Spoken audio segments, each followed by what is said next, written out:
Hello everyone, আসসালামু আলাইকুম। আজকে আমি একটা ডেইলি ব্লগ নিয়ে চলে আসলাম। আজকে আমি সারাদিন কি রান্না করলাম সেটা আপনাদের মাঝে শেয়ার করব।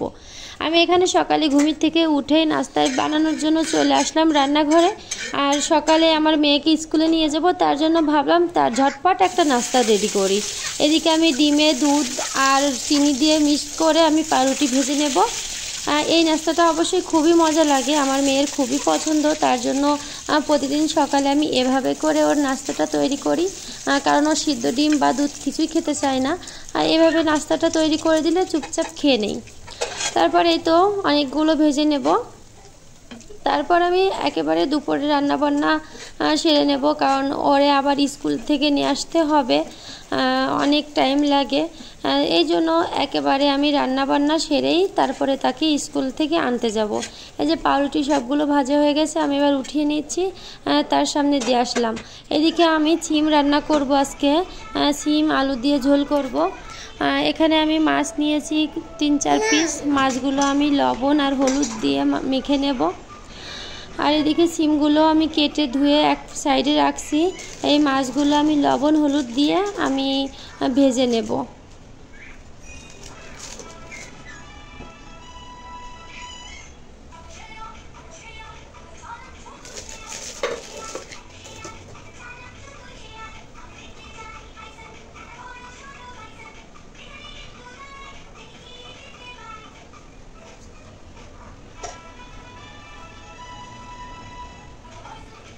এই যে মাছগুলো লবণ হলুদ মরিচ সবগুলো মাখা হয়ে গেছে, আমি এক সাইডে রেখে দেব, 5 মিনিট রেখে দেব, তারপরে ভাজি করব।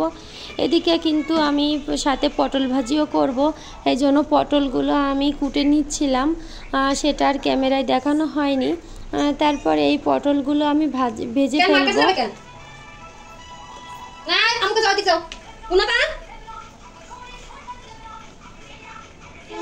পটল কিন্তু এভাবে ভাজি করলে দারুণ লাগে খেতে। অনেক পরিমাণ তেল নিতে হবে, তার মধ্যে এক এক করে পটল দিয়ে দিতে হবে। এখানে পটলটা আমি এই 2 খণ্ড করে তারপরে কুচি কুচি করে দিচ্ছি। এর মধ্যে কিন্তু আপনার মরিচের গুঁড়া, ধনিয়া গুঁড়া, হলুদ লবণ সব কিছু দিয়ে মেখে রাখছিলাম।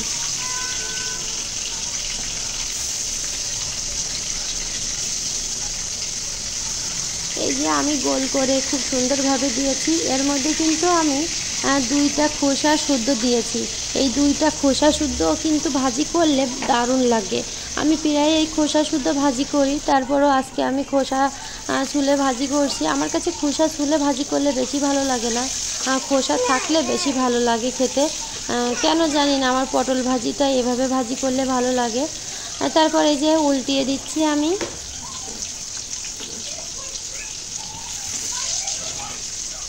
একদম পোড়া পোড়া করে কিন্তু ভাজি করে ফেলতে হবে, এভাবে ভাজি করলে দারুণ লাগে। হয়ে গেছে গরম গরম ভাতের সাথে, এটা এখন খাবো। সবাই ভালো থাকবেন, সুস্থ থাকবেন, আল্লাহ হাফেজ।